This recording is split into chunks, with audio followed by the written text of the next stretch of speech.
Darren Smith. He's John Gennaro. This is Section 1904. This is a podcast Monday through Friday, sometimes just one episode per day, sometimes multiple episodes per day. You never quite know. Mondays are always unlocked. It is the weekend review. It is our weekend recap where we talk about all the things that happened between Friday when we said goodbye and Monday when we say hello. So hopefully you will enjoy this podcast that is free for everybody. If you like it or if you're interested in it and you want to keep listening to it, why not consider becoming a subscriber, a supporter of Section 1904? Go to our website, section1904.com. You can find out all the information. We have different tiers of membership for as low as $5 per month. You can subscribe to this podcast and support independent media, which I think is rather important in 2025. Just my own personal opinion, not because it's meaningful for us per se on a personal level, just because I think it's meaningful to support independent media. That's one of the things we've tried to do here is bring on people who are independent media members so that we can support them. All right, lots to talk about. We are late today. I do think that we are streaming live. We are trying to stream live. I will just tell you it is a little bit past 12 o'clock, 12:30. My goodness, it is 12:30. I have not showered. I have just poured myself my second cup of coffee for the day. Started with an interview at 7:40 this morning on News Radio Kogo because people are interested in talking about San Diego Football Club. So I did do that. Did have another podcast, John, that I had to record behind the flow. That took a little while. There's some technical stuff that's floating around in technology that people may or may not care about, but my apologies. We're a little bit late here today, and I am 100% the reason for it. So just ignore this hair on these video clips that we pass around, or if we're streaming this live. I really want to brush my teeth, but I had to get up and running here. How was your weekend? My weekend was crazy. I never really stopped moving from the beginning of it to the end of it, except for when I was sleeping. Could have used a little bit more downtime, could have used a little bit more rest, but we got a lot done, had a lot of fun. No real complaints. It does look like we're live. I think we even have people going on in the chat. I'm going to ask you a question, though, because one of my favorite things about the weekends is you and I we try and unplug as much as we can from Section 1904. I wrote something, but we try and unplug, give ourselves a couple days to get fresher and get excited and all of that.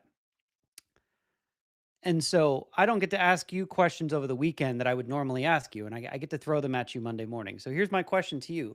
What is your Wednesday evening going to look like? A, do you still have an SDFC show? And B, is that show on at the same time as the Portland and, damn it, I've already forgotten who Portland is playing. Real Salt Lake game. It is supposed to. Now, there have been occasional times where we have recorded the midweek show, and a lot of this is dependent on Adrian Garcia Marquez's schedule. So Adrian is a crazy busy person in that he does Chargers radio. He does the American League Championship Series for Fox Deportes. He's going to be doing the World Series for Fox Deportes. He does Liga MX games. He does SDFC radio. So Adrian doesn't know if he's coming or going. And in the middle of that, we do this podcast called Behind the Flow. We have the Wednesday midweek show. I'm not sure exactly what his availability is, but that show is scheduled to be on air from 6 to 7 o'clock. You're right. And the 8 versus 9 winner gets SDFC at Snapdragon Stadium Sunday, 6:30 p.m. That game will happen. I'm not sure. I don't know if we have to record. We have to see what it is that Adrian might have cooking in his universe. But we did it live last week. Adrian had a conflict with the American League Championship Series. I just literally got done with Adrian not 15 minutes ago, and he was already wearing his shirt and showered and ready to go for Fox Deportes coming up for ALCS game number 7. And then he's on to the World Series. So it depends a little bit on his travel schedule because the World Series is going to start in the American League City. Is that right? I don't know. It's had something to do with his travel schedule, I think. So it is dependent on the winner of this game because I think it could either start in Los Angeles or it could start in Toronto. I don't know. I should probably know this. But well, also it could be in Seattle. Game 7's tonight. We don't know if it's Toronto or Seattle. I don't know if it could start in Seattle, though. Oh, yeah, that's probably a good point. So, or I might have that backwards. But I don't know. this is I just a wait long-winded way of saying I don't know if we're going to be live on Wednesday. I might be live on Wednesday. I don't know. We'll have to figure it out on the fly. We'll see what happens. But what a it is weekend, man. funny. Yeah, we've had a bunch of people reach out on the Discord in especially the last couple weeks, saying like, you guys need to have Adrian on the podcast. You guys need to have Adrian on the podcast. Man, I can't wait until we have Adrian on the podcast. But that is gonna have to wait, because you know what I found out? You know what is a week from today, Darren? 1 week from today. So this will be the 27th of October. Yep. What is 1 week from today? I think I have this date right. It is the sports equinox. Are you familiar with the sports equinox? Yeah. It's where when you have all four of the everybody- major American sports going on on the same day. There will be an NFL game, an NBA game, an MLB game, and an NHL game all on the same day. And the day before will be game one of SDFC's series in the playoffs. So this is not the right time to ask Adrian for some of his time. We're going to wait. He's probably calling one of all each of that day.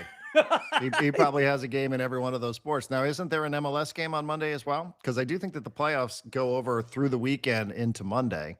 So I think I know Big Four is sort of what we all grew up with, which is the NFL, Major League Baseball, NBA, and NHL. Although I would certainly argue that in 2025, it is the big one. That's the NFL. For as poor of a product as it appears to be to me, every Sunday Still when I'm very watching popular. this junk and Monday night, I'm like, what is this junk that I'm watching? But it's the NFL and people love it. And it's the big one, and then it's everything else. But you're right. There are a couple of games on Monday for the MLS playoffs. There's Cincinnati versus Columbus Crew, and there's Minnesota United versus Seattle Sounders. So yeah, Sports Equinox now can be Big Five. Okay. Yeah, that's a lot. That's a good sports equinox there. Like I said, maybe Adrian will be involved with the broadcast of all of them. That would be something. You guys thought it was a big deal when Deion Sanders played a baseball game and a football game in the same day. We could have Adrian calling multiple sports in the same day. Does he do hockey? Well, Why not? Does. Yeah. That man will do anything. That man will. I mean, he is so good. He is so talented. He could do it all. He could absolutely do it all. Listen, I understand the Padres are probably going to suck up a lot of oxygen on the podcast. Erik Greupner went on the flagship today with Ben and Woods. We can talk a little bit about that. We can talk about some of the reporting about the next manager, which seems to be focused on Albert Pujols. But I do want to say, really one of my favorite moments of this entire season for San Diego Football Club was decision day, Saturday night, end of the game. They absolutely batter Portland Timbers, humiliate them at Providence Park, 4-0 win. But then the scenes of all of these players, because this game ended before the Vancouver-Dallas game, and watching all of those players and that staff huddled around a cell phone, waiting to find out what happened in Vancouver, between Vancouver and FC Dallas, because San Diego Football Club did its part. It won at Providence Park, won at Portland, put itself in a position to be the 1 seed. Waiting for the result of Vancouver-Dallas, because if Vancouver lost at home to Dallas, you clinched the 1 seed. Our game ended about 5 minutes before that game ended, and watching all these players in the pouring rain on the field at a mostly emptied out Providence Park with only but about 150, 200 and whatever fans from San Diego who made the trip to Portland in the rain, everybody waiting for the final whistle from Vancouver. Dallas picked off Vancouver. First seed, top seed, clinched in the Western Conference in season number 1. Seeing the reaction only on television and then afterwards on all the social media channels from people that were in the seats, in the visiting section, in the away section, or the team itself with its social media team that was running around. Those were amazing. It's like you won twice in the same day. Not only did you win by beating Portland, but you won because FC Dallas beat Vancouver, and you're the number 1 seed in the Western Conference for the regular season, now heading into the playoffs. I mean, I don't know how it gets better than that. That maybe it's recency bias, John, but that is likely to go down as one of my favorite moments of this entire inaugural season for San Diego Football Club. Okay, specific question, mental picture. You're not going to remember all of these guys, but you're going to remember this moment. What's the picture in your head you're going to remember? I have one. I think it's going to be different than yours, but I want to hear yours. of the players? Yeah, the celebration. Which player stood out to you of like, that's the one I'm going to remember? I'll give you my. Monodua. Yes. Okay. That was Yeah. mine too. Because I'm a big believer in like, you kind of need that young rookie energy. Like the guy his legs don't hurt because he's like 19 years old and he's just so reckless and he's bouncing around like a kangaroo and I'm like, Manu, like you're gonna get hurt. And then it's just like, but that energy is so infectious. Like go look at, I know you're not really watching the NFL, but like the New York Giants right now are basically a team that is powered by like young buck energy. And like I think it's so important for a team to have that young buck to push everyone. And like in that moment, I was like, I'm glad Manu's there and I'm glad he's going crazy. The rest of them were all celebrating. He was going nuts. And Yeah. I loved that. It was really cool. Sometimes sports just delivers moments like that. And I know this is not the English Premier League, but people will remember 2012, 2013, somewhere in that range when Sergio Aguero scored that very famous goal for Manchester City. And all of the Manchester United players were on the field waiting for an update, waiting to find out who was going to win the Premier League. And they thought they had it won. And then Aguero scores that amazing goal. And it turns out to be Manchester City's Premier League title. And it was just a little bit of the reverse of that. Just watching all these guys hovered in a circle around somebody's phone and people going, who gets Apple TV? Who gets Apple TV? You could hear Andy Balgadoy going, who has Apple TV on their phone? We need to watch the end of this game. And then when the final whistle and celebrating with the fans who traveled up there, I thought it was great. And I love your point about Monodua. He just delivers the joy every time when he's playing, when he's celebrating. There was this picture that they posted on social media after the San Jose game of him with this big, bright smile. He is just a joy to watch. Just like so many of these players, they are such joys to watch. And I went and looked at some of I don't like the receipts. Hey, we have receipts. I don't like that. Hey, we kept receipts. But I did for shits and giggles go back and look at some of the preseason predictions. And nobody could have predicted this. Nobody at all could have predicted this. MLS, his own website, the league website, they asked all their experts, and it was consensus that this team would finish 15th in the Western Conference.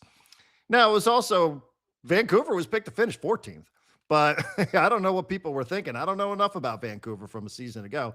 But to have those two teams finish level on points, SDFC wins the tiebreaker because it has more wins. That is the first tiebreaker in Major League Soccer.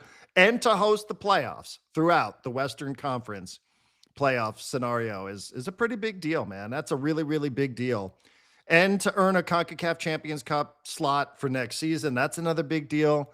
So it was great. And to see him do it in style, to see them do it the way they've done it all season long, to see Anders Dreyer, who opened up the season at LA Galaxy with 2 goals, where we didn't even know how to pronounce his name. And then to see him close it out with another brace, to finish with 19 goals and 19 assists, to see them with another clean sheet. That could be a potential playoff opponent. I do think there was a little bit of, hey, not only do we want to beat them, but we want to beat them badly. We want them to remember this, that they haven't scored against us in 2 matches. Now, playoffs are different. Everybody knows it. Inter Miami, Lionel Messi got picked off last year by Montreal. So Atlanta. So it could happen. It's playoffs. We all understand in any sport, this is what you sign up for. But I do love the way they played the last couple of games. 4 goals per side, 8 goals in total over the last 2 goals allowed. So yeah, they wanted to be playing at their best, and certainly it appeared like they did. So super excited about it. I think we'll have more on that coming up later in the week since we have the extra day.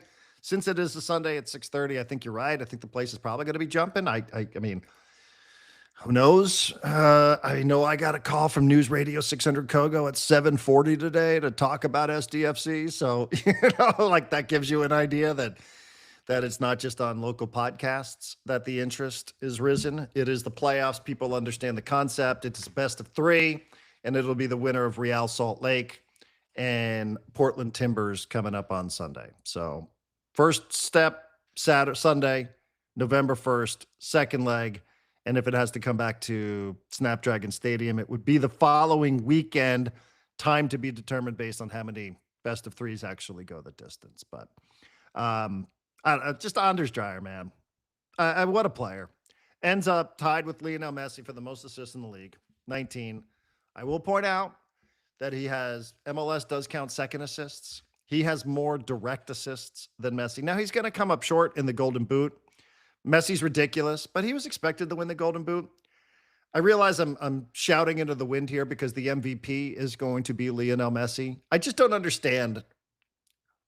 I guess I just don't understand what was expected of Messi that he magically outperformed. Miami was supposed to be good. He's supposed to be great. He's supposed to win the Golden Boot. He is the best player. But MVP, who has been the most valuable player in Major League Soccer? I think Anders will finish second. He's going to be the newcomer of the year. I think you can make a better case than some people are making for him for MVP, but I'm probably being a homer. Am I being a homer? I think I'm being a homer.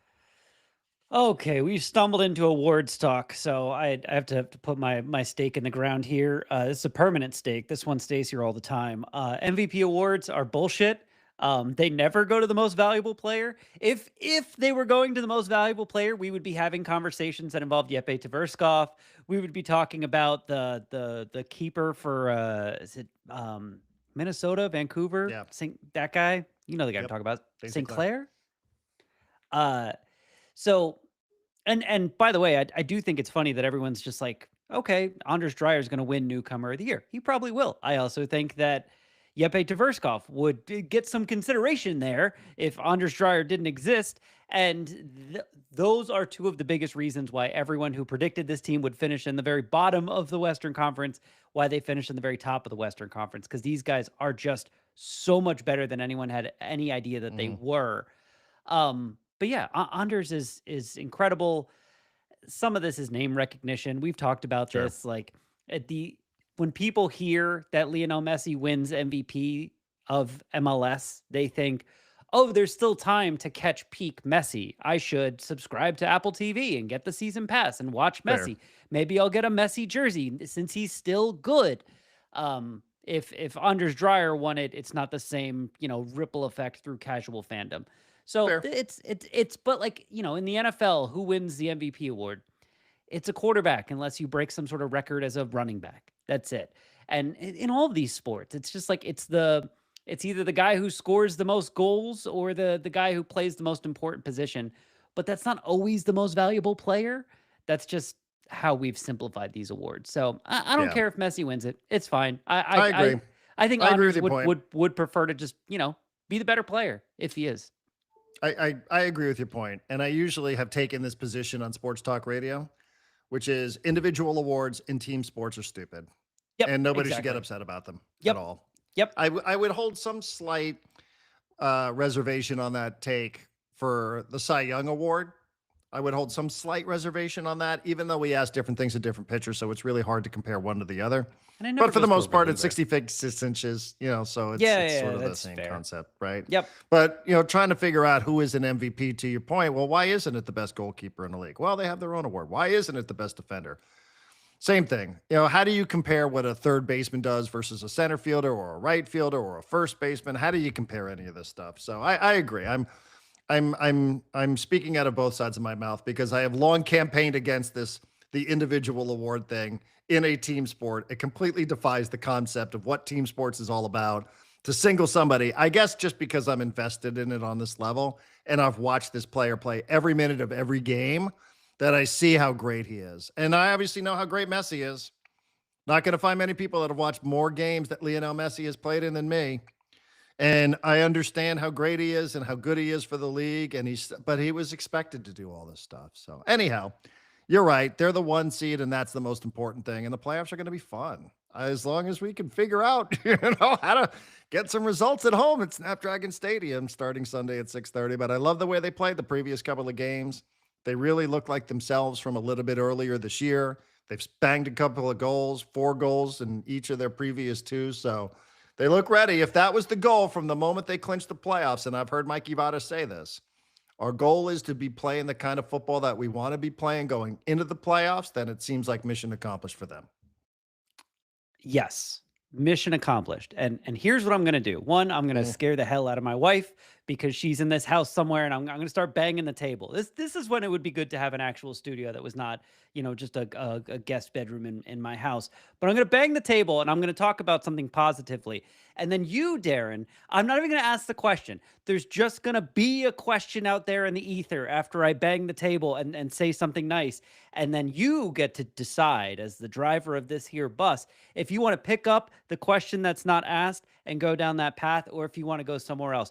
Amahl fucking Pellegrino. What a player. What a winger. Put that man on the left wing, and holy shit, you get goals, you get assists, you get beautiful offense. I mean, here's the thing. I don't know that I would have paid as much attention to it if you hadn't told the story about him getting on the podium and going like, I'm not a 9. I'm not a 9. I'm a winger.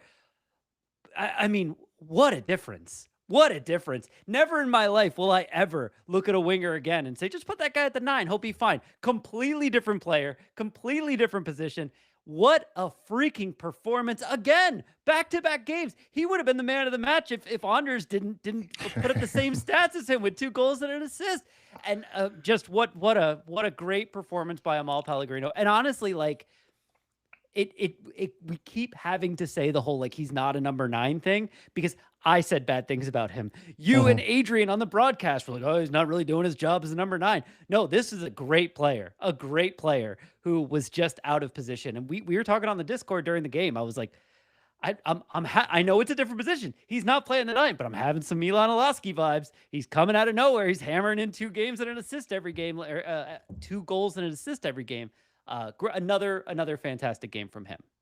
Yeah, it was really exciting. And I know Mikey is really happy for him just because of the amount of work that he's been doing. He never allowed himself playing at a position where he wasn't being all that productive, and probably was, I don't know how aware he is of criticism. I don't know that he's checking in on our Discord channel, but yeah, I think he understood that he wanted to be better. And he did say, I'm trying to do what I can here. It's just, it's not a natural thing for me. I'm trying, like, Oh, he hustles. and then when he gets subbed in against Houston, it just looked like a different team. They scored 3 goals. Was it 4 goals in the second half? I think it was 4 because he scored all 4 in the second half, and then 4 in this game against Portland. So Yep. I think this is a heck of a decision. Now, listen, let me get out ahead of this.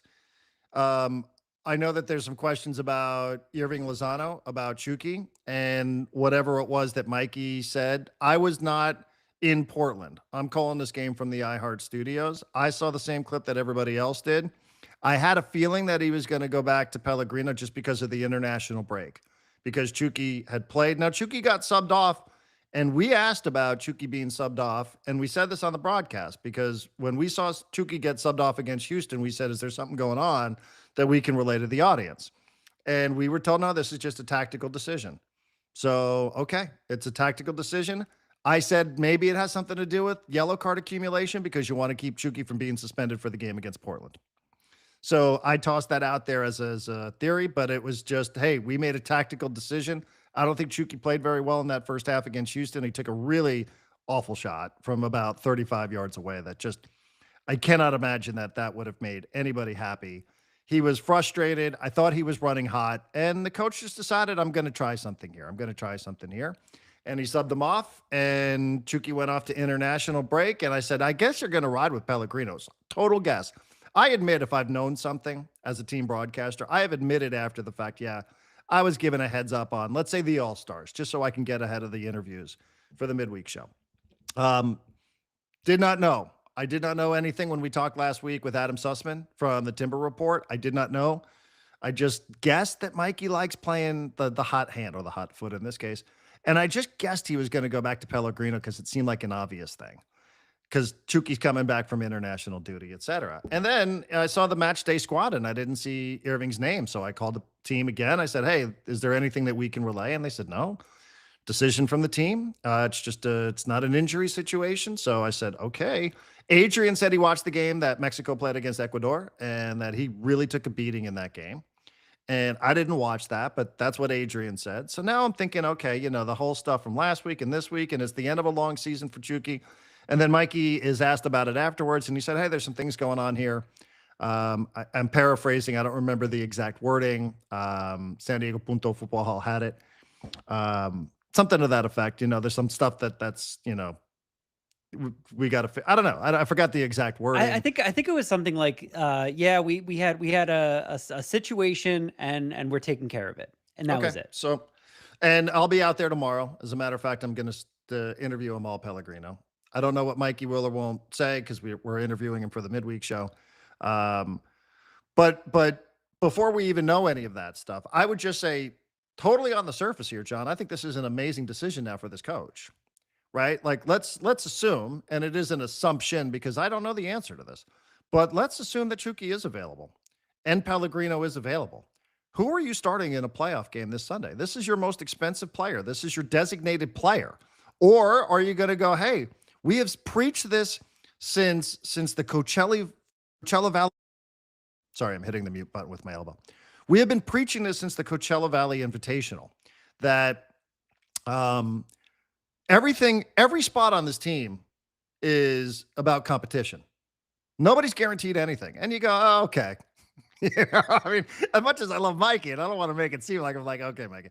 But, you're like, really, though? Is it? Like, and he's like, no, everything, we are all about competition. Nobody is guaranteed a spot. It is all based on how we perform on the training pitch. 100%. But now, I mean, I just think it's such a fascinating decision, John. Like, what do you do if you're the head coach here? If both these players are available, both these players are healthy, there's nothing that we've missed here. Who do you start at left wing on Sunday night in a playoff game? Your first ever playoff game ever. I mean, what a decision for the head coach and the staff of this team, don't you think? Yes. If you were actually going to ask that question of me, I strongly considered for a second. As the host of a sports ish podcast, Darren, I strongly considered going no comment on that because I don't want to make that decision. That is a really hard decision. And part of it, I didn't look this up. I didn't look at if Pellegrino is signed beyond this year. I know he's a little on the older side. I don't know how his age compares to Chucky, but like Chucky's the highest paid player on this team and he signed for the longest term. I don't know that you want to piss that guy off, especially when like he was chosen by the commissioner to get added to the All-Star game. Like you can he's one of the faces of every playoff slide that you can find on this league's website. Right. You can say we're all about competition, but do you want to test that out? Do you want to test that out against Chucky Lozano? I don't know. Then again, if you're playing against Portland and Amahl Pellegrino just destroyed Portland along with Anders Dreyer, it's very hard to stick him in the lineup. It's very hard to put him in there. I'm talking about Chucky. It's very hard to look at what they just did on Saturday and be like, well, we got to change things up for game one. And especially like, what do you do if it's Chucky instead of Pellegrino and then the offense can't score in the first half? Do you sit Chucky at halftime and call it a tactical replacement again? That would then be 2 games in a row where you pulled him at halftime and went like, he doesn't work with what we're trying to do. They're like, it's fascinating. It's a Pandora's box, Darren. This could be anything. And some of those things are great and some of those things are terrible. And, you used to tell me all the time there was parts of the year where it's easy doing sports radio and times of the year where it's real hard because there's just nothing to talk about. This is one of those decisions where it's like, okay, I would love to be the coach of an MLS team. Not that day. Not on Sunday. Nope. That can be Mikey. I want no part of that decision. I would imagine every promotional slide video that you see this week, social media post, what have you. I mean, every single one of them is going to feature Chucky Lozano. And 0 of them are going to feature Amahl Pellegrino, but he very well could be the right choice. Again, and I remember this going back to the Houston game where CJ Dos Santos got elbowed in the face and has busted out his nose and he had the blood all over the joint. And, they had to go to Pablo Cisniega. And I remember Mikey telling me, he said it and he said it on the record. He's like, I don't like yo-yoing guys in and out. He goes, if I think a guy's going well, I like to let a guy go and just see how long we could take this. If a guy's on a heater, essentially what he's saying is, just go with that. And the last 3 halves of football have been amazing with Pellegrino mostly at the left wing. And listen, Chucky scored 9 goals this year, 7 of them in open play. 2 of them came from the penalty spot. It's been a long season for him. But he also is the face of the franchise. He is the face of San Diego Football Club.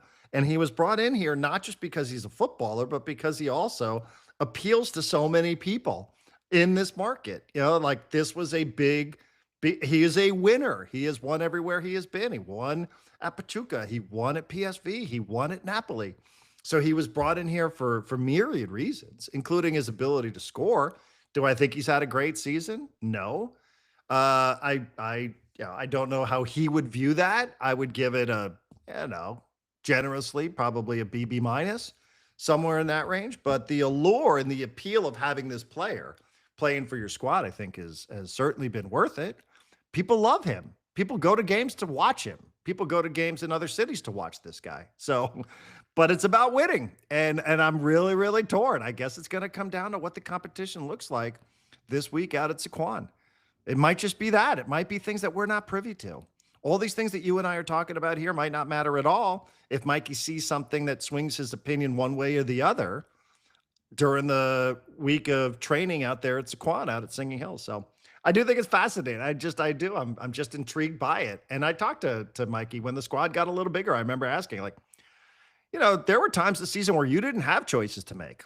You only had 2 or 3 subs, and the guys that were on the bench couldn't play 90 anyway. So it's sort of the lineup wrote itself. Now it's why you get paid. It's why he gets. I do. I love it, and I trust him. And I think whatever decision he makes, I think will be the right one. But it'll be an intriguing one. That is for certain. So, and yeah, I wrote a few weeks ago. I wrote on the website about how I had fallen in love with Chucky's game. Even though I didn't really love him at the start of the season. So I do love Chucky, but I had to laugh there when you were like, yeah, Chucky has scored 9 times this season. And in my head, I'm like, Amahl Pellegrino's got 4 goals in his last 3 halves. Like, it's I think it's 3, but yes. Yeah. We haven't, well, no, because didn't he score twice? I think it was 1 and 2 assists. Oh, okay. All right. And then 2 with 1 assist. Okay. So 3 in his last 3 halves. Right. But he scored 1 allowed in the last 3 halves with him at left wing. We haven't really seen Chucky go on a heater like that, though. And that's the thing. Like, he has it in him. He has it in him. We know he could go on a heater like that. If he went on a heater like that during the playoffs, it would be unreal. But if Pellegrino's on the heater now, I kind of, let's put it this way, outside of potentially hurting his relationship with Chucky, which he has a better understanding of than I ever will, why not ride the hot hand until he shows he's not hot anymore? Right? Like, yeah. I mean, if you're in a tight game, imagine having to see Chucky Lozano coming off the bench too. Like, and they've done that before. Make you nervous. They've had him come in the second half before as a sub, and he's terrifying in that way because he's so much faster than everyone else when he's got more energy than them, and he just destroys people and breaks people down like that. So yeah, difficult decision, but good problems to have. Yeah, I guess that is obligatory. We have to say the old good problem to have. So, and the other good thing about finishing first is if you're going to see the 2 teams that looked the scariest down the stretch, Vancouver and LAFC, you won't have to see them to the conference final should you advance. So the fact that one of those 2 teams could potentially pick the other one off is okay by me. Let them figure that out if it gets to the semifinals or I guess the league semifinals. So. Second round, but that's a long ways away. And Real Salt Lake, you'll remember Diego Luna. They came into Snapdragon Stadium and won. They came in and that was a weird game. I watched it back a little bit earlier this morning. It was a weird game. It was an afternoon game, like 4:30 start. Bad giveaway. Diego Luna scored. Then there was a couple of penalty kicks. That's the penalty kick that I'm still bitching about with Yepe, where he still not over that one.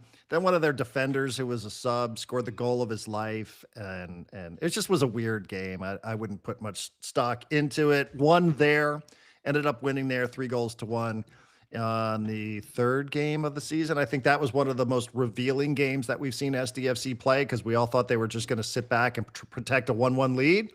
Anders Dreyer scored in the 1st minute of injury time. Marcus Ingvartsen scored in the 6th minute of injury time and ended up winning the game 3-1. So I think it's going to be lively. I think the play is going to be hopping on Sunday. Yeah, I do. I think it's going to be a fun week, a build up. So unless the Padres suck all the oxygen out of the sports talk, which they might, and we'll use that as a spot to transition. But John did write about SDFC's win at Portland. If you go to section1904.com, if you are a paid subscriber, you can read what it was that he wrote, and I'm sure we'll have more content on that coming up this week. when last we left, Dennis Lynn had written a piece about Erik Greupner getting a Padre extension or extension with the Padres, I guess I should say.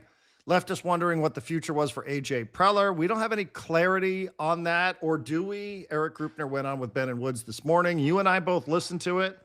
I would recommend, if you missed it, you go back and listen to it. I'm sure those guys have made it available. I don't know that there was newsworthiness to it in terms of, he did say that the piece from The Athletic was wrong. He said it was not true. I believe his words were, "It is not true that I don't have a good working relationship with AJ," something to that effect. Said I've been, he did say something I thought was interesting. He said that, I jotted down a couple of notes here. He said that we have both been key contributors to the Padres' success over the last couple of years, which was generous of him, I suppose. He said that they are discussing a contract extension with AJ Preller, but that is mostly being handled by John Seidler. Again, I am paraphrasing here. And then he started talking about WWE and concerts and the links at Petco Park and all these revenue generating events that happen during the offseason that I guess contribute to the Padres payroll. But he did deny it. He did say that he has a good, I don't remember the words and I don't really want to parse through them, but he did say that the report from The Athletic was not true. That is what he said. I do think that was what stood out to me. He also said Dennis Lynn's reporting was not true. And much ado about nothing. He followed up not true with much ado about nothing. All right. Here are the things that I found interesting. I think he did a good job of summing that up. Here are the things that I found interesting for various reasons. One, Greupner talked about being involved in the evaluation of the team. He referenced John Seidler's letter. He said he was involved in the evaluation of the team and said that the evaluation included a review of AJ Preller and the potential for an extension. So Erik Greupner is involved in the evaluation of AJ Preller. Now, I know that people are already talking on the Discord like, well, he's John Seidler's negotiating the contract. Does that mean he answers to John Seidler and not Erik Greupner? I don't know. If someone is involved in my review, I tend to think that person is above me on the org chart. So that's one. Two, do we know if John Seidler negotiated Erik Greupner's extension? Or is he only doing AJ Preller's extension? How much experience does he have with contracts and negotiations? These are follow-up questions that were not asked that I have in my head. I seem to remember Dennis reporting that the extension came in the season where Eric Katsenda was the acting chairman. Okay, so Katsenda extends Greupner, but Preller has to go through John Seidler, who once upon a time had a title as special assistant to the CEO, who is still listed somewhere in the Padres ledger as being involved in this organization in some capacity. He was sitting next to Greupner at Wrigley Field during the playoffs.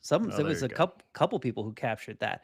I thought it was funny, the brief period where Greupner talked baseball, where he said, the pitching was a strength of this team. The defense was a strength of this team. Offensively, they got to work on the slug and hitting with runners in scoring position. Said that all of this was a part of the evaluation, but that the hitting part would be tasked to the new manager.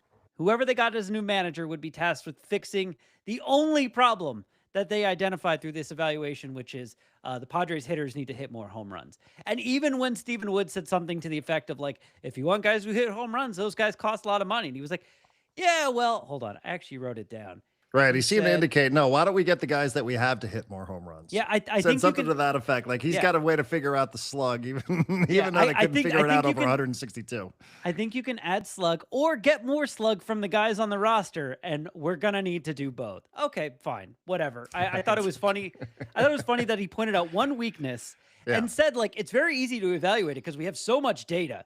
And then said, here's this one weakness. The new manager will be tasked with fixing it. Like, okay, we found the only problem and the new guy's going to fix it. Got it. Right. All this stuff about Preller not having an extension, no one bothered to tie that to the fact that Erik Greupner said they're starting to interview managers today. Like, what are they saying when the manager says, like, is AJ going to be here next year?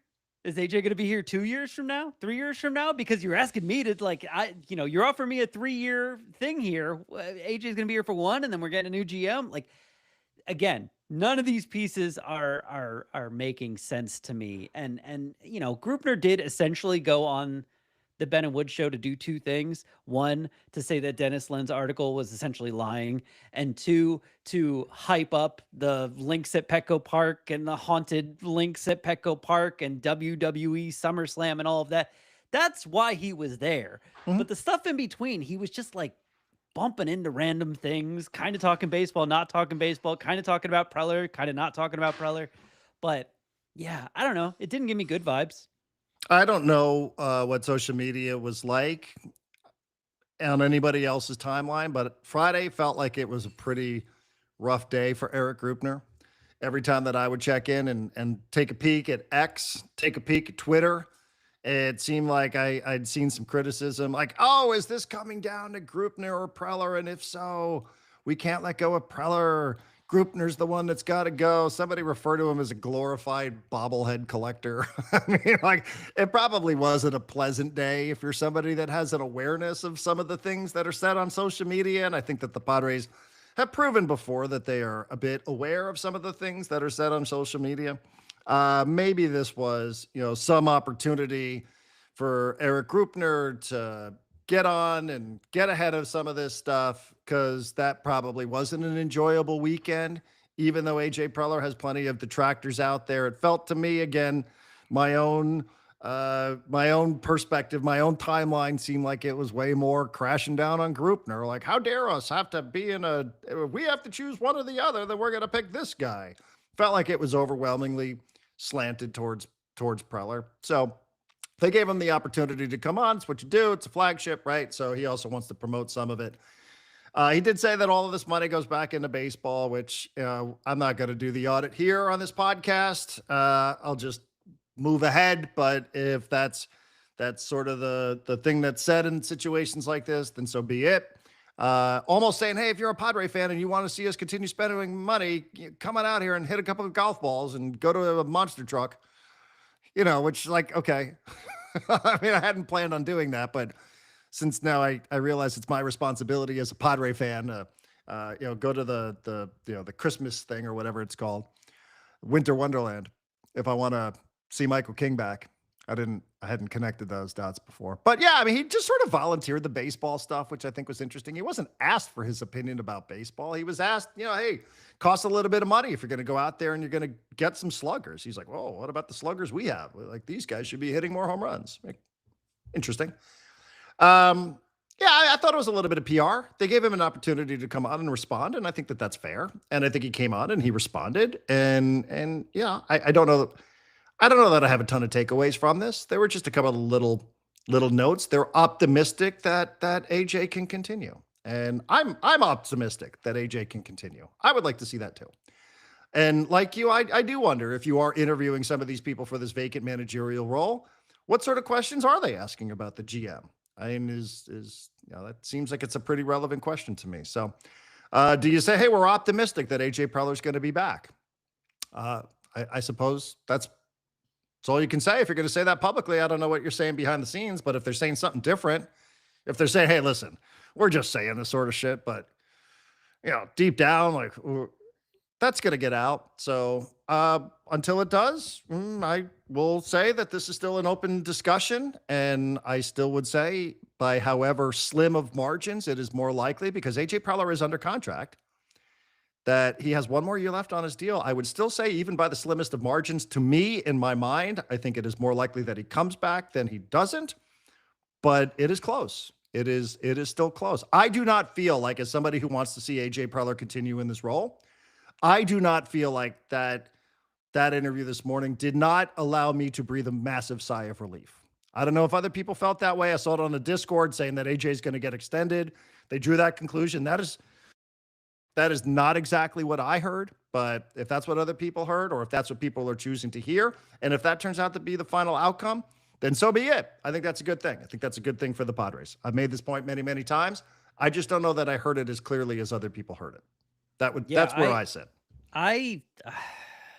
if I can be conspiratorial for a second. I kind of heard it backwards from that. I heard it from the perspective of, hey, if AJ Preller doesn't get his extension, that's on John Seidler.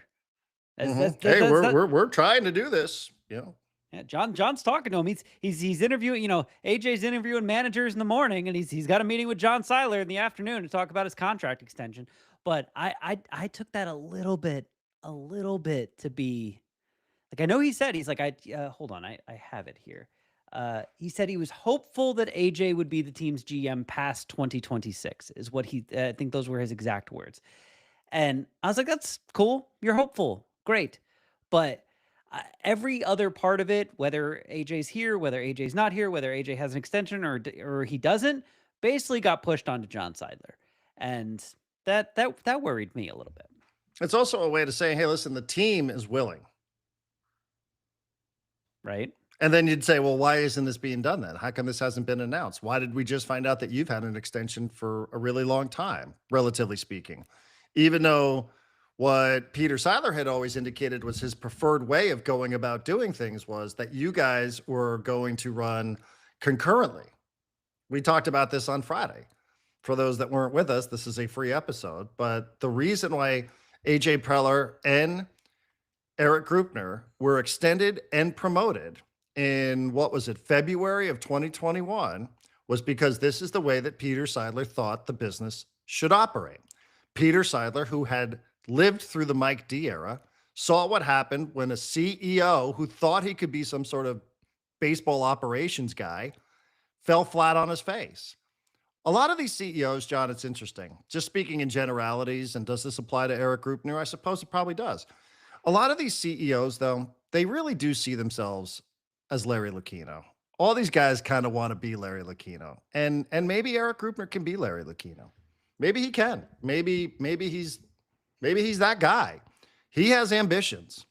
Anybody who's been around Erik Greupner could tell you, like, he's got major ambitions. This is a guy who interviewed for at least one of NFL job. He's a guy who thinks he can do a lot of things, and maybe he can.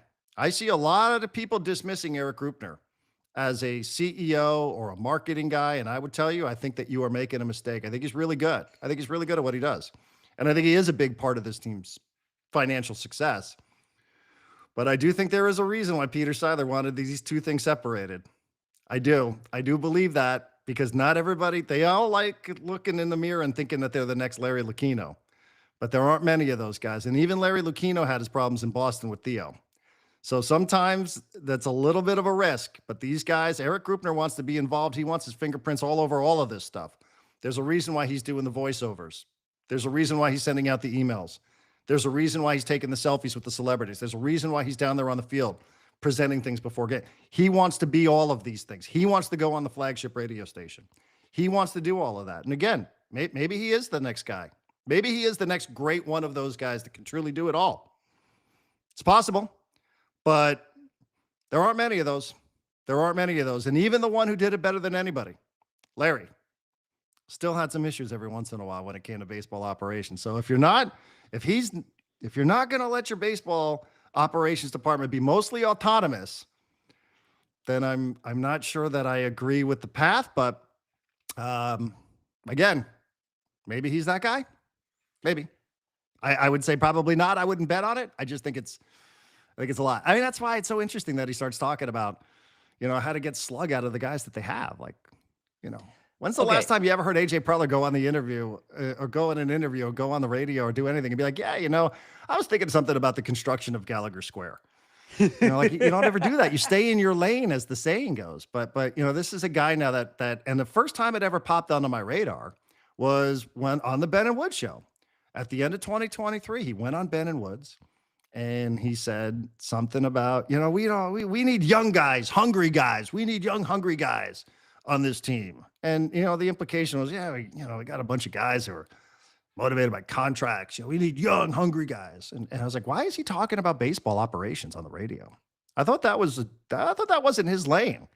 So, he crossed over into a different lane a couple of years back. And I don't think he's exclusively staying in the business lane. I think he's more than willing to have some of these conversations. But again, if he has been enabled to be this person who speaks about things other than season ticket renewals and heading on out there to Petco Park to go watch a concert, and what sort of hot dogs you're eating, and who the local restaurant is, then I guess that's for the owner to decide. But the other guy, Peter Seiler, I think made it very, very clear how much he wanted these two things separated, and it appears now like it's a little bit blurry. Okay, last question on this, and then we can talk about anything else you want to talk about. Because you're around more baseball people than I'm around. Erik Greupner said something at the very, very beginning of this interview. I think it was the first answer to the first question, where he said, the last 2 years, we felt like we had enough talent to compete for a championship. And I was like, seems like a compliment for AJ Preller. You've built a championship caliber roster. But then I was like, is that a shot at Mike Schilt? Is that a shot at the players? Is he because when you say we had enough talent to compete for a championship, my follow-up is, why didn't you get anywhere near a championship? And it brought me down this path of he's got, maybe he's got Peavy and Loretta in his ears. And I was like, it seems like it's kind of in line with Peavy, second guessing Schilt on MLB Network. And I was like, I wonder if that's a shot, or if that's just a thing that all the baseball teams that go into the playoffs that don't win the championship, do they all say that? Do they all say we felt like we had enough talent to win a championship? Do the players get offended if you don't say that? I don't know if that offends anyone or nobody. I mean, I think we would agree that they had enough talent to win last year. I think this year I felt a little bit different. They didn't have enough pitching. I do. And in some ways, I think people would probably view 2025 as talent wise, maybe every bit as good as 2024. Maybe the vibes were a little bit lower because of some of the stuff that we learned about the coach, right? And Laureano's injury and Adams' injury in the last week of the season. It's a big deal. Yeah, I mean, it's a big deal. It's a real thing. There's no doubt. You'd love to have that one over again, but not not being able to play home games. I still think that I don't know. I don't know. I think it didn't really resonate with me. It didn't really stand out. I don't know that it's a slight on we just didn't get the right coaching. Although I will say, let's just move real quick into this. Union Tribune, Padres plan to interview Albert Pujols for manager position. One of the biggest names, writes Kevin Acey, is among the candidates that the Padres will interview for their vacant managerial position. Pujols has apparently cut off any sort of interest with the Angels. AC writes, while Pujols is short on managerial experience, his resume as a player and the respect current players have for him is part of what has drawn the interest of the Padres and other teams to vet him as a potential manager. Some of the organization have voiced the opinion that the Padres need to have more of a collective killer instinct, and that getting more consistency out of star players could help achieve that. Padres are also expected to interview Ruben Niebla, and the team has reportedly shown interest in Nick Hundley, who played catcher from 2008 to 2014. This is Kevin Acey today in the Union Tribune. I don't know. Is Albert Pujols the guy to realize the talent on the team? It feels like he's very popular. Again, anecdotally on social media, seems like a lot of people think Albert Pujols should just be given this head coaching job, should just be given the managerial role here in San Diego, John. I don't know much about Albert Pujols as a coach. I think he coached the Dominican national team in the World Baseball Classic. Do I have that right? I'm looking at a picture of him. I believe so. Let's see. I'm looking at a picture of Dominican manager Albert Pujols. I would point out, just for whatever this is worth, his longtime agent is a guy named Danny Lozano. Does that name mean anything to you? No. That is Manny Machado and Fernando Tatis Jr.'s agent. Also Luis Ariz. Okay, I should have known that then. It seems I don't like know. I don't know what that is worth. I'm just pointing out that his longtime agent is the same agent as Manny Machado, Fernando Tatis Jr., and Luis Ariz. Do you think he sits down, he comes in with Albert, and he goes, all right, you want Albert? We got to talk about Luis first. No, package deal, right? You want this guy to take a discount, then you hire this guy as the head coach. Exactly. It does look like he was the manager. By the way, I keep saying head coach because manager, head coach. I know the Same-ish difference, thing. everybody. I know the difference. I did once while I was filling in for possibly even your show on the Mighty 1090. Me and Craig Elston were interviewing someone, and I referred to a manager who was on the thing as coach. I was like, thanks, coach. Craig Elston gave me a talking to. You never call a manager a coach. They get very upset. Coach Boach. No, but usually you call a soccer guy the manager, but this Mikey is called the head coach, so I'm just bouncing back and forth in my own head. I know it's called a manager, everybody. Please don't drag me on Twitter if this ends up as our AI video clip. I know the fucking difference. I get to pick the clips. I'll pick something else. Oh, I thought AI did that. No, they give me like a bunch of options, and then I go in and I edit it and I remove swear words. I've been blaming AI when I should have been blaming you. I mean, I was letting AI take the brunt for a couple days. Now I had to step up and be honest about it. I have nothing against Albert Pujols except for this. I was listening to the Bomani Jones podcast at the right time with Bomani Jones a week or two ago, and he had on Spencer Hall, and they had a conversation that was kind of about this, like great players turning into coaches, managers, whatever. And they told this great story about Reggie White, how Reggie White had this move. We're going to sound really old for a second. That's okay. Reggie White had this move called the hump. I think it was called the hump move. That was dominant in the NFL. He's a pass rusher, big, huge pass rusher. And the hump move, if you go look at it, is literally he would put his arm underneath the arm of the offensive lineman and throw the guy out of his way, just throw him. And the coaches, after he was dominant in the first year, maybe even in college, the coaches were like, Reggie, we need you to teach this move to all of our other defensive linemen. He's like, sure, no problem. And he tried. And none of them could do it because they weren't Reggie White. And it's like it was going to explain great players are freaks. And sometimes looking at a guy's resume like Albert Pujols and being like, well, he's got a long track record of success. He's a freak. And just because he was a freak does not mean he can turn Jake Cronenworth into a freak. It does not mean he can turn, Xander Bogaerts into Albert Pujols. The guy was one of the greatest baseball players I've ever seen. I agree with that. That tells me nothing about his ability to manage. And as a matter of fact, because of this story and other stories, I tend to go towards the guys who had to get every last ounce of juice out of their potential to actually survive at a major league level. Those guys understand all the little things that need to be done. Albert Pujols is man, I'm going to get up there and hit some bombs and we'll win. There's not a lot of thought process that went into Albert Pujols being one of the best hitters we've ever seen. Sorry. Yeah, I mean, his career is ridiculous. 703 home runs. Why can't you guys hit more home runs? That's going to increase the slug immediately. We'll just bring Albert Pujols into the dugout. Right. Yeah, we fixed it. We got a guy with 700 bombs now as our manager here. Where's Mark McGwire? These numbers are a joke. 3,384 hits, 703 home runs, 2,218 runs batted in, a career 296 hitter, a career 918 OPS. Now, none of this means anything. What does this mean? Does this mean he's going to be a good coach? I mean, I don't know how anybody can make that declaration. I think if anything, the argument is always he's going to look at some of these guys and be like, what's the problem here? Why can't you hit more home runs? What's so hard about this? Baseball's a really, really hard sport. It appeared like it was less hard for Albert Pujols than it is for almost every other person who ever walked the face of the earth. This is one of the greatest players, one of the top 10 or 15 baseball players who has ever lived. And he's going to look up and down this bench and look at people and be like, what's your problem? What's your problem? Now I remember the Bomani Jones thing. It was about Shadur Sanders, and Deion Sanders was commenting on Shadur Sanders, and Deion said, I never learned anything by sitting on the bench and watching other people play. And Bomani was like, first of all, you never sat on the bench. Second of all, I need you to understand that you're Deion Sanders and that not everyone else is Deion Sanders. And that's what's Albert Pujols going to tell him to take infield practice? No, I mean, maybe he's a great coach, but the success of his playing career does not factor in at all. Yeah, and sometimes even there's a little bit of a disconnect there, right? Because there's this old cliche that just because, sometimes great players make for bad managers or bad coaches. And sometimes it really has very little to do with their playing, even though we just gave you an example of how that could be perceived. He just looks up and down. He's like, I don't know, why is it so hard for these guys? It's never hard for me.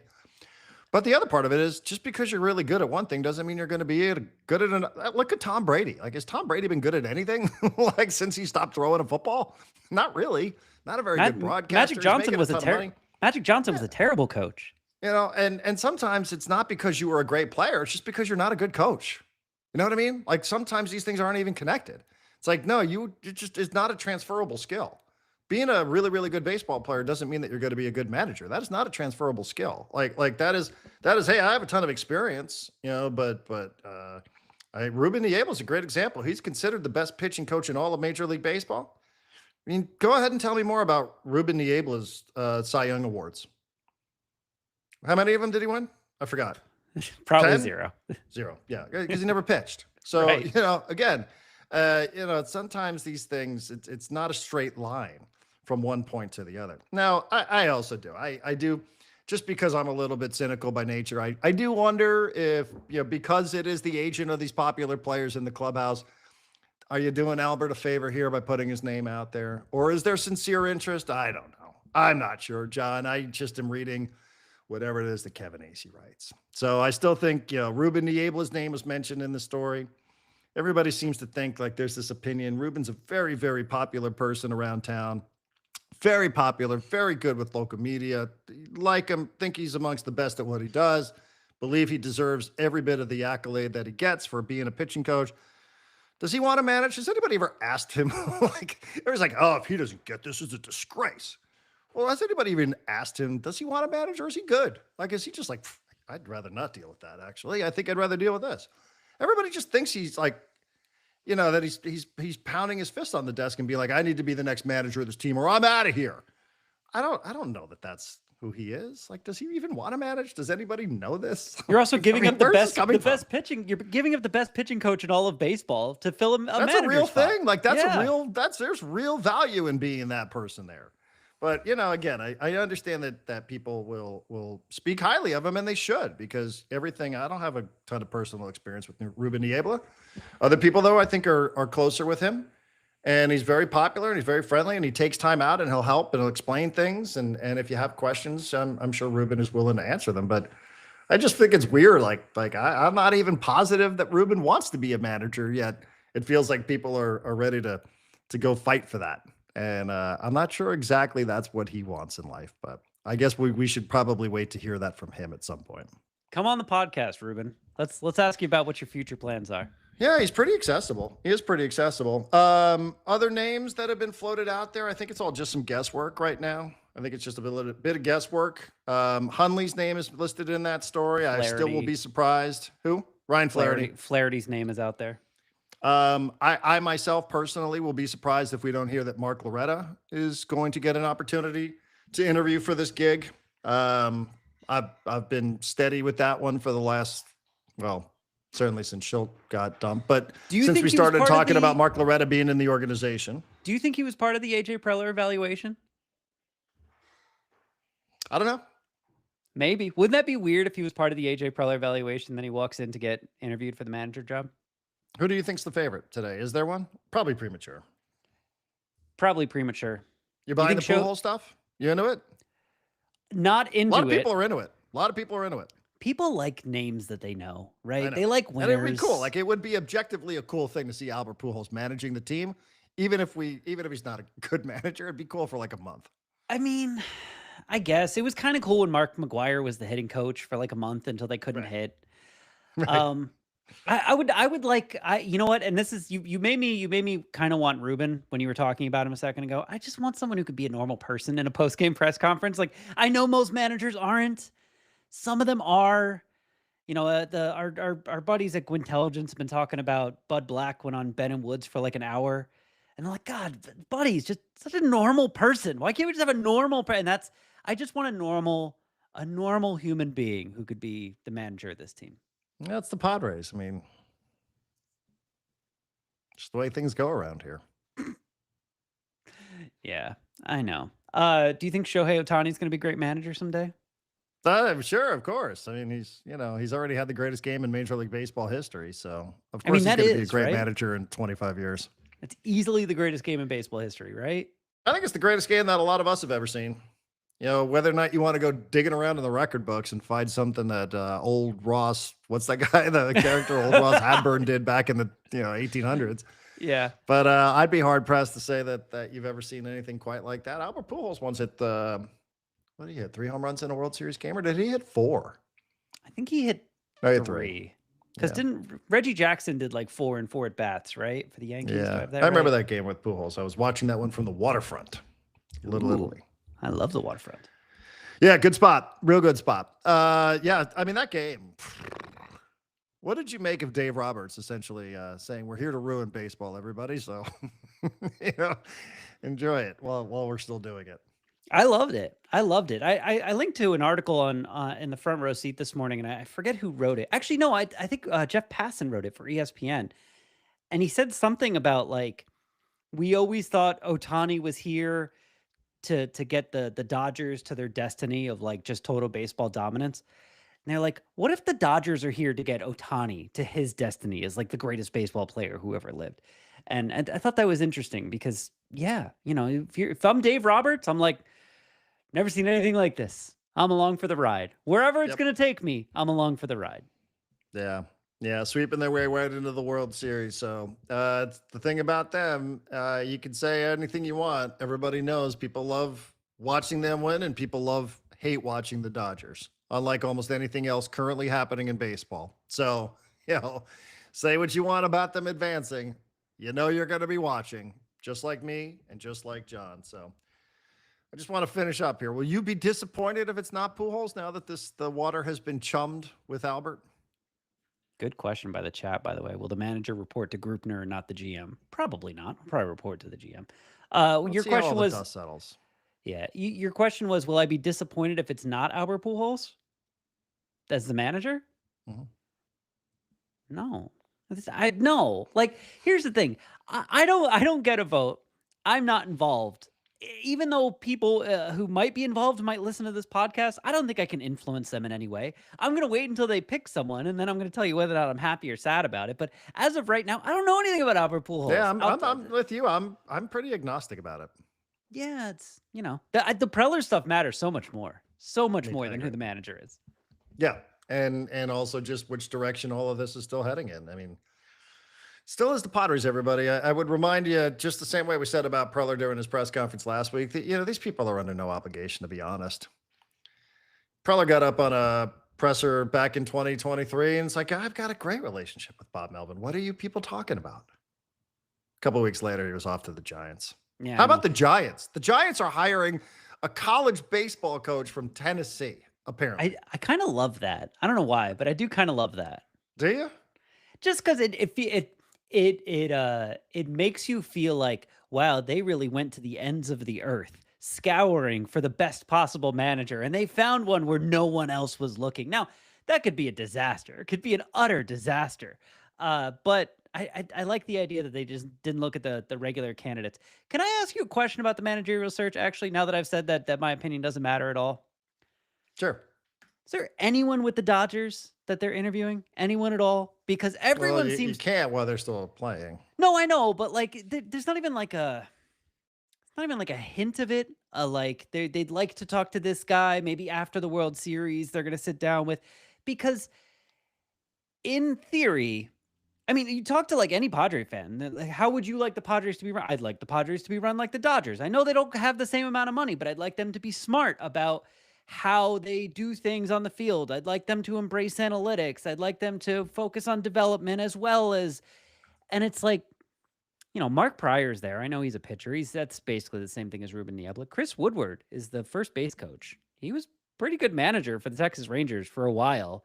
Mm-hmm. That would be someone on my list. They have this bench coach, Danny Lehman, who's been their bench coach for a couple years. Like, if your goal is like, man, the Dodgers are so smart at all of this stuff, I would think about bringing in someone from the Dodgers, being like, hey, can you maybe tell us how they were doing it there and help us build something like it down here? There's not even a whiff of that.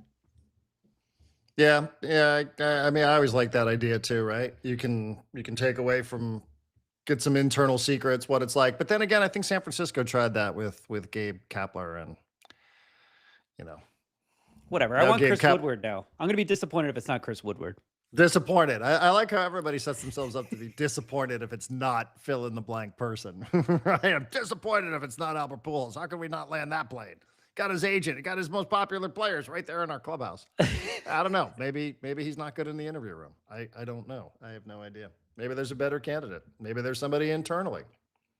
So, by the way, very, very, very, very funny thing that no one else is going to care about except for me, but I'm going to say it anyway. If you go to the Dodgers like coaches page, they have all the coaches, then they have all the front office people. All the coaches have numbers, right? Because they all wear uniforms and everything. yeah, costumes. There's one front office guy who has a number. I don't know why. He's the only one. My guess is he probably was a coach and got moved into the front office and it just transferred over. But it's very fun to see all the coaches with their numbers and then all the front office and then one guy, Brandon McDaniel, Vice President of Player Performance, number 89. I hope he's got that jersey hanging up on his wall. 89. That's like a minor league number when you're in spring training. Yeah, exactly. Well, hopefully we get some answers here pretty soon. We'll see. What sort of week it's going to be. I would imagine you're probably not going to have to wait much longer for some official resolution, not just wishful thinking out loud on the radio. But hopefully this will be a week. Who do you got tonight? Are they in Toronto? They're in Toronto, right? Oh, you're talking baseball? I meant Monday Night Football. Oh, Jesus. I don't even know who's playing. I don't even know who's playing, honestly. I think it's the Buccaneers if fantasy is any indicator. I think the Bucks are playing somebody, but I'm not sure. Oh, yeah, the Lions are playing too because I'm waiting on a player. Is it Bucks Lions? Or is there two I'd like games? to see Toronto. I have nothing against Seattle, but I'd like to see. I don't really. Again, I just want to see a good game. Yeah, I'd like to see a good game. I have more friends that are Mariners fans than Blue Jays fans, so probably Mariners. But I'm gonna be happy either way. We should probably save some of this and talk about it tomorrow. We didn't talk about the Wave scoring a bunch of goals and winning. We didn't talk about Jimmy Butler being announced as a minority owner of the Wave, which I love. That's awesome. We didn't talk about the Holiday Bowl almost moving to Saudi Arabia. Yeah, baby. Why not? We didn't talk about artillery exploding over the 5 in Camp Pendleton. And I think the NBA season starts like tomorrow. Tomorrow. So there's much to talk about this week outside of the Padres, and then I'm sure Padres will give us more. Plus, it's the battle for the old oil can this week. San Diego State and Fresno State. Saturday at Fresno State. I checked because I was like, oh, I hope they don't ruin the field for SDFC. Nope, they'll be in Fresno State.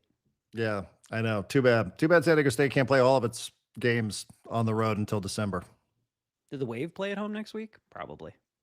Yeah, they're in the playoffs. Jimmy Butler, who does live in San Diego. I learned this a couple of years back. I've been trying to figure out a way to interview this cat forever. Maybe this is our ticket in. Maybe we can figure out a way to get Jimmy Butler on the show. Always a big Jimmy Buckets fan. I love Jimmy. Jimmy was I had a brief foray as being a 76ers fan. It was the year Jimmy Butler was on the team, and I was so happy. He was just the best 76ers player ever. They should have kept him forever. Yep. So that's exciting. Yeah, there's a lot of stuff, man. It's a busy week, man. It is a busy week around town between SDSU football, playoffs coming for both soccer clubs, the Padres. What'll group do? Will group wait until like Sunday at 6 o'clock to, just to take away some of the spotlight from SDFC? I don't know. Mark Loretta named as manager / president of baseball ops. Yeah. That's my pick for now. That is still my pick today. Chris Woodward. Yeah. I'm not promoting it. I'm predicting. I'm just saying I'm not. Oh, okay. You're not a big fan of it. Yeah, we're a week away from sports equinox. Things are going to be exciting here for a little while. They are indeed. All right. Sorry, everybody. I know this took a long time to get it going, but that's just the way things work this morning. So we'll be back at tomorrow. Section1904.com. That is our website. All the benefits of being a subscriber for, again, as little as $5. Plus, it makes you feel good. It would make you feel good to support local independent media. I do believe that. I think that's important.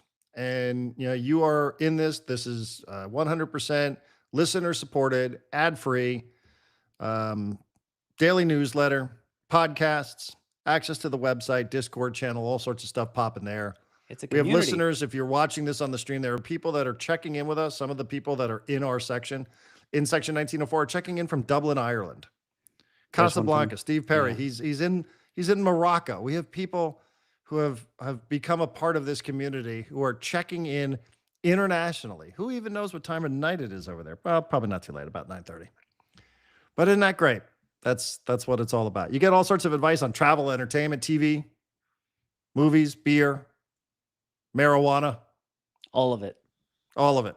All of it right there, right on the Discord. And it's a fun environment. You don't have to deal with bots. None of these shitheads on Twitter that you got to worry about. Thank God for that. Yeah. I hadn't thought about how much the lack of bots makes it a much better place, but it really does. Who am I even arguing with half the time? On Twitter, don't argue with the bots. Did you have any experience with the live ordinance that was dropped over North County? My only experience was this. I went to the Carlsbad No Kings rally, and it was it was right on, PCH. So you're basically like on the coast. The beach is right there. I mean, it's like down the cliff, but you're standing right there. And there was it looked like 2 naval warships and like a carrier just sitting off the coast. And because we're pretty close-ish to Camp Pendleton at that point, we're up in like Carlsbad Village. So you're just between you and Camp Pendleton is just Oceanside. It did kind of look like they were pointed at us. And it was just a little jarring every time you'd like be like, oh, what a lovely, picturesque. Oh, right. Naval warship right there. So I didn't see anything. I didn't have any experience with it. I have seen pictures of the things that dropped. They looked like bullets. They went through like a car like hood. So obviously they were dropping pretty fast. But no, my only experience was seeing the big scary boats. Okay. Sorry, I just got distracted by a Nick Canepa column about the Padres manager. Oh, it's not a Chargers report card. Chargers played yesterday. I would imagine they got a bunch of Fs, John. Not great. Well, watch out for the Colts. Nick Canepa says the new skipper needs to make the Padres tougher. How's he going to do that? I love the Nick Canepa leads in his story. It's like you get into a time machine and you're transported back decades every single time. Back in 1724. Yeah. He says something, not exactly Captain Stubing. What a reference. I mean, what a reference. Bly Ahab Hook Morgan. That is his lead. Schilt, since he announced his retirement as captain of the supposedly good ship Padres, Mike Schilt has been compared to all the famous skippers with a touch of temper. Not exactly Captain Stubing, they say. What is he talking about, man? Oh, my God. It's the great thing about the Nick Canepa columns. It forces your brain to engage in ways that it hadn't in decades. I guess he wants somebody who's a real shit kicker here. Sure. Yeah. I'm sure that'll go over really well. Let's see. Bochy, Schilt, where is it at? They need someone to kick ass, is how he concludes this. Is that not what Mike Schilt was supposed to be? They need someone who has shaved, but not every day, to guide them. What they don't need is lollipops given to them as after every game is Schilt did. This team needs studs who don't crawl under the bench when a runner gets to second base. They don't have to hit 500. They have to show up and be somebody every once in a while. They have to be somebody every once in a while, John. When the Padres scored 4 runs in a game, they were practically unbeatable. They need somebody who has shaved, but not every day, to guide them. They need gruff.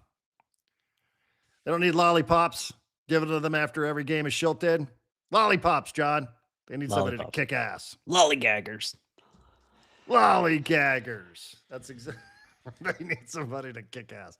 Yeah, I can see how that would be appealing inside of that clubhouse with those contracts. Somebody to go in there and kick ass. I'm not sure that I would agree with the premise, but I might be wrong. There's no kick-ass managers left in baseball. They've all been chased out. Mm-hmm. It's not what baseball is anymore, Nick. Problem this year wasn't the manager or the pitching or the defense. It was the clutch hitting. Manny Machado, who comes to play, led the team with 95 runs batted in. Not enough. Oh, but if it was 100, a 3-digit number would have been better. Schilt said he got death threats from gamblers during the season, which has been happening to too many people involved in sports. But if you're dumb enough to bet on a game impossible to analyze, you got to have something seriously wrong with you. So it figures. That's the way of the world now with managers. Part of the prize you get for being one of the 30 in the world doing the job. But I do know you have to be tougher. Schilt was an old timer, relying on more feel and instinct than the cellar-dwelling nerds who run the sport. with impossible numbers that don't mean a damn thing. Oh, this is an anti-analytics argument. That's what Somehow this is. it is turned into that. Yeah. He was an old timer, relying more on feel and instinct than the cellar dwelling nerds who run the sport. You know, like those nerds in Los Angeles. All in their mom's basement. There's impossible numbers that don't mean a damn thing. Okay. Amazing. Yeah. Anyhow, that's a wrap for Monday. Thank you, everybody. I mean, where else are you getting this kind of content for fucking $5 a month? Give me a break. Commercial free. Totally listener supported. Can't be beat. Not even showered. I mean, come on. Thinking about getting a haircut. Not sure, though. Do you think we do as much content as Ben and Woods, just with less commercial breaks? Do you think they're doing an hour 20 of content? I have forgotten how long some of these commercial breaks on radio are. I was in a car the other day. I was in Coronado. I went over the Coronado Bridge before one of the commercial breaks ended. Oh, is it still the same commercial break, or did I black out here? But good for them, man. They're making lots of money. Yeah. You know, sometimes you have that thought when you're just kind of on autopilot, and you're like, was this the same commercial? What's going on? But good for them, man. Everybody deserves to make some money. Yep. We've all made a little bit, including us. That's why we ask you to support Section 1904. That's a wrap for this Monday. Thank you, everybody. We'll be back on Tuesday. We got a lot of things lined up for the week. So, like you said, it's a really, really busy week, and we don't even know what it is that's going to happen. So thank you for all the support. Thank you for your patience today. For John, I'm Darren. Thank you very much. John, we'll talk to you soon.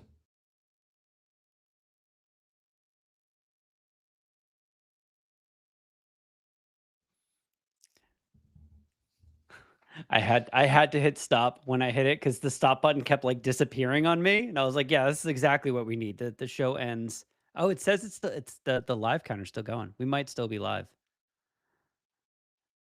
Bonus content. Bonus content. Well, AWS freaks out. Did give me a thing saying error uploading. Yeah, this thing's all freaked out. And go see if we're still on YouTube or not. Yep, we are. Okay. Well, I'm going to be careful what I say then. No, I can fix this. Hold on.